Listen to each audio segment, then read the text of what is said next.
It is the technology show where we translate geek into regular speak. Now, this is going to be an experimental show this week. I'm traveling at the moment, and I thought, haven't done a show for a while, got some really cool, fun travel hacks that I wanted to share with people. So I thought, let me get myself into a room in the hotel that I'm in and try and share. Now, where it's going to be interesting is I normally work off more than one screen at a time. I'm sitting on my little MacBook. I don't even have my iPad with me, which I sometimes use as a second screen. So I'm going to try and juggle slide presentations, notes, all the other wonderful things. So if I mess it up a bit, apologies in advance, but hey, I'm still trying to get a shot there, and hopefully the information I'm going to share with you is worthwhile. So let's go into presentation mode and let's see if we can get the first part working. Right, so this week I'm replacing things with a Z with travel with a Z. So as I said, I'm busy traveling at the moment. And there's a couple of hacks that I wanted to share with you. So the first one is staying connected. So when you travel, the most important thing is to be able to stay connected, whether it's WhatsApp or Facebook or social, whatever you want to do. But you obviously want to stay in contact with the people back home. And in my case, I'm actually working as well. So it's a bit of a holiday, a bit of work at the same time. Now, staying connected requires either Wi-Fi or some form of network or data. So I want to share all those things with you. So before we talk about actual connectivity using mobile networks, the obvious one is to join a Wi-Fi network. Now, I'm not a huge fan of joining public Wi-Fi. I've mentioned this a few times on the show. For the listeners or the viewers that are in Australia, we are going through incredible amounts of hacks at the moment. Massive companies are leaking data all over the place. So when you open or join a public Wi-Fi network, you have the propensity to expose your machine and obviously the documents thereon to someone. And if you understand how public Wi-Fi works, you are one of 10, 30, 40, 80 people, depends what it can support, that are all connecting into the same network. It just takes one savvy person to be able to start looking at the shared data. So again, if you have to join a Wi-Fi network, so be it. It does happen. I've had to do it a few times, specifically when I arrived in the airport and I needed to make sure I could get a ride. I had to join the public Wi-Fi. But for this show today, I'm going to talk about not joining public Wi-Fi. And one of the hacks that I'm using at the moment, and it's working really well. So if you're watching the show, I've put a picture of a SIM card. And this company here in South Africa is called Rain. And I want to give a shout out to them as well. Basically, what I've done is on my iPhone, and not only the iPhone, most of the modern phones have the ability for an eSIM. So what the eSIM is that you don't put a physical SIM card inside your phone. So if I had to open up my iPhone, there's no SIM card inside there. My roaming, my network when I'm back in Australia has eSIM technology. So my phone number sits as an eSIM. Now that allows me to have two lines. So what I've chosen to do is I haven't got a second local phone number. And this is what a lot of people do. It's a mistake that a lot of people make. They go into it, they fly to a new country. Inside the airport is normally the local vendors that are selling SIM cards, and they go and buy a local number that comes with airtime and data. The problem with that is it's great. You can make local phone calls, but why? You don't know anyone in the country necessarily if you're just visiting. And even if you do, those people are probably on WhatsApp or iMessage or FaceTime, or I'm trying to think of it, Facebook Messenger, and there's so many virtual or data-driven connectivity methods. So what I did this time is I bought a Rain SIM card. Now, I have to give a shout out to Rain because at the moment there's actually a promotion. This is obviously only if you're in South Africa, but they are a data-only network. So you can get a modem for home and put in a SIM card and run 4 or 5G, depending on where you are. Or you can get a SIM card and put in your phone, and it's phone only, and that means you can't tether or hotspot. Or you can get a SIM card that is hotspot capable. It costs you slightly more. You can use it in your phone and create a hotspot, or you can carry a little portable modem and then connect to multiple devices. But the shout out to Rain at the moment, there's a promotion running at the moment for R1, which is like under 10 Australian cents, so it's about 6 American cents. They won't bill you for the month, and you can join their network. So I unfortunately was here before the promotion started, so I had to pay. It wasn't that expensive. I went for the hotspot option because, well, I needed hotspot, and I think it costs $4.99. So that promotion, by the way, is for the month of November, and then in December they will bill you the $4.99, or I think it's $3.29 if you don't need hotspot and you just put the SIM in your phone. Now, what that does is it gives me unlimited 4G data. So in my phone, I can run around, I can get WhatsApp calls wherever I need to, I can use all my apps, I can make phone calls over WhatsApp, which is what I've been doing. The only negative is because I don't have a local number, I can't actually phone, let's say, a restaurant and book. But I can go to their website and look on their booking form and do it. So that can be a pain. Now, I have my roaming ability as well. If I do need to make a phone call when, all else has failed and I cannot use data, I can just switch to my other phone, which is the eSIM, and make a phone call and pay the dollar or $1.50, whatever it is a minute. Not the end of the world. But the nice thing is that I'm always connected. So what I do have to point out, though, is if you are relying on maps, please download an offline version of maps.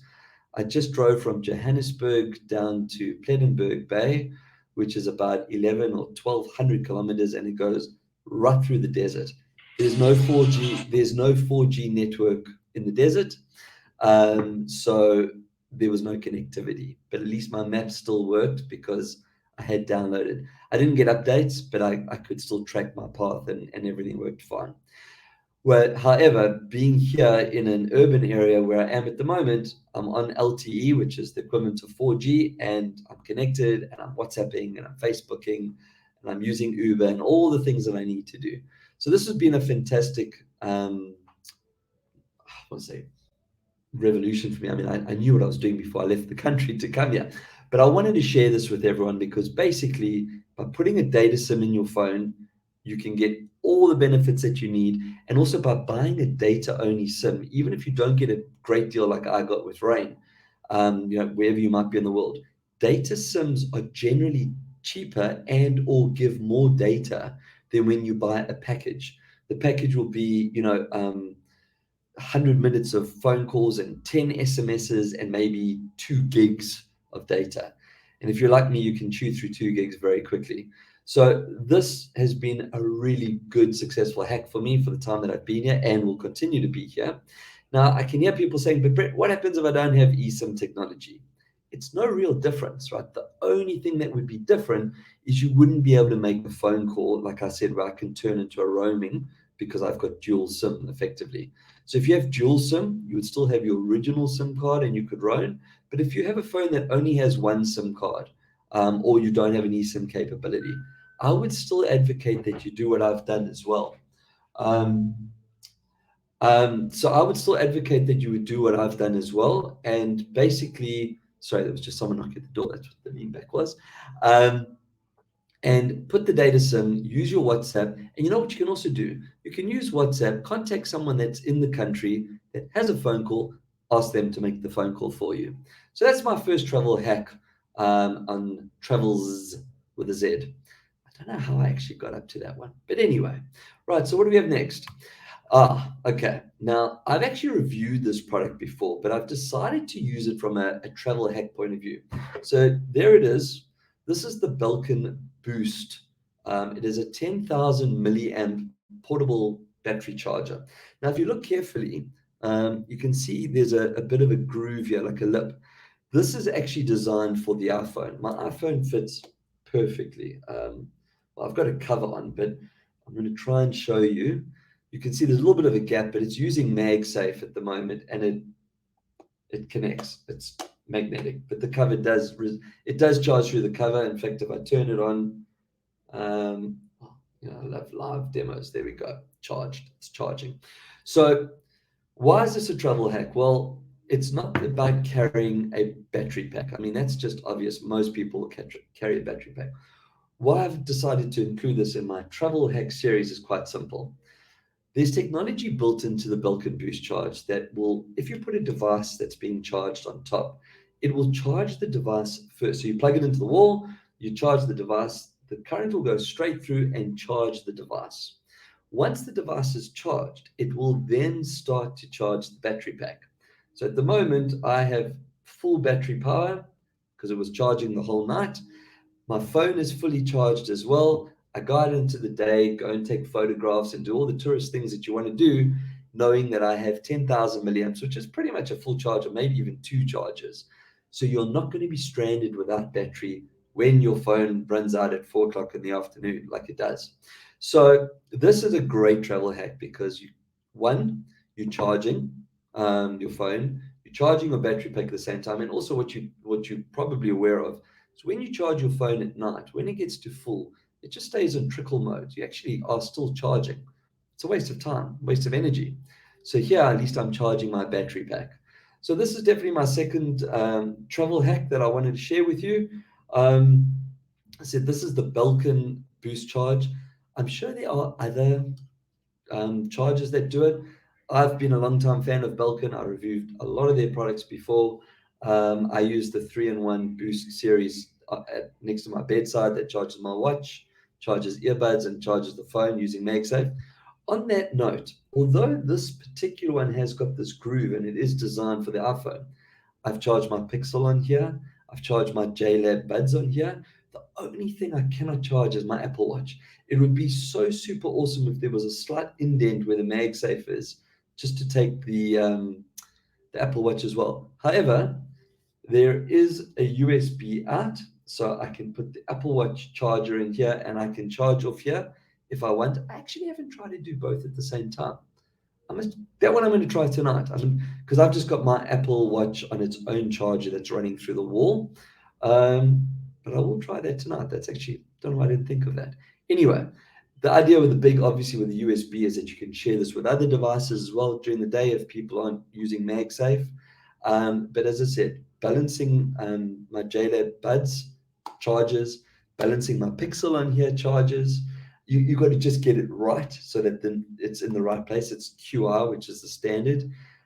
So this is definitely a great hack where you can make sure your battery pack and your phone are charged at the same time when you're good to take on the day.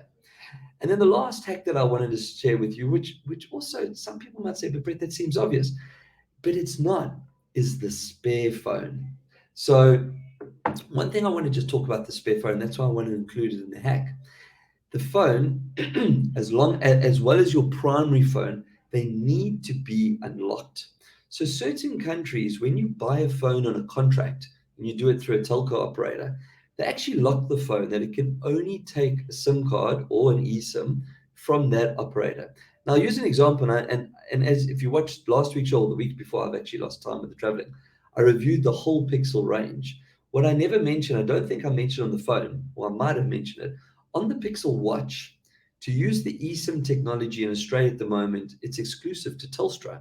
Now, what that means is I wouldn't be able to bring my Pixel Watch to South Africa, hence not bringing it, and then just go and find a local telco and switch my eSIM because the watch is designed to work with Telstra. Now, phones are very much the same and have been for many years. It's quite a contentious issue. If you buy a phone outright, it's not locked.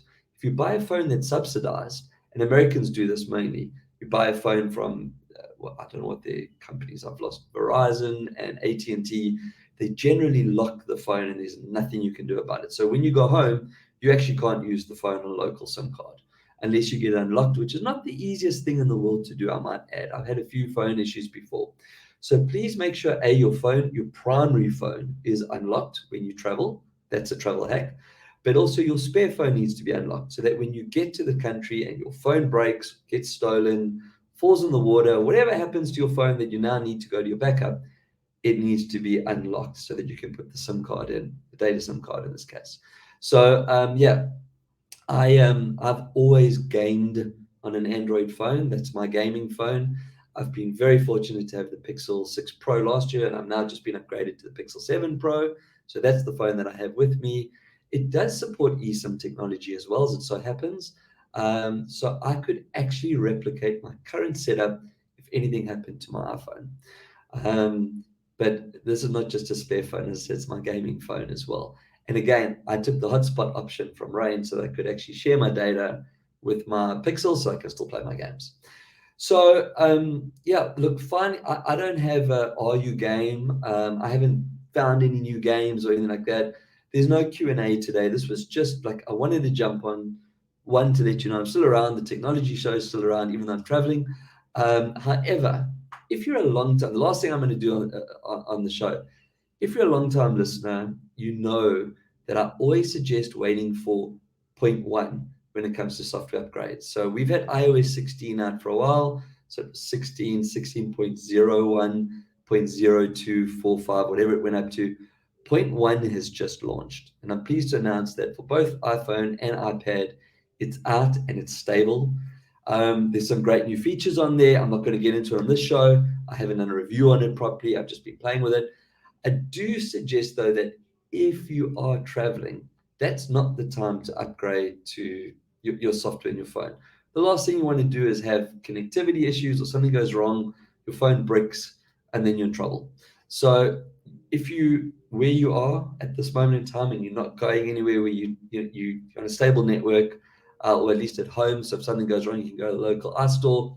iPhone, iPad, 16.1, definitely time to upgrade. Besides the bugs and security fixes, there are some nice cool features in there as well, especially on the lock screen. You can now add widgets. As I said, I'm not going into the review. I just wanted to share green light from my side. So yeah, hopefully some of these hacks help you next time that you're thinking of traveling. And I don't know if I'm going to do a show next week. I don't even know where I am time zone wise. I know this is late for Australia. Maybe you'll pick this up afterwards on the channels, and I always share it and so on. But just wanted to share that's my travel hacks. I haven't even changed the background. I'm just sitting in a working room. But I am still working. I think this is proof of life, and also to my colleagues as well. Yes, I am working. So I think that's it. So till next time, keep your screens clean and your knobs shiny.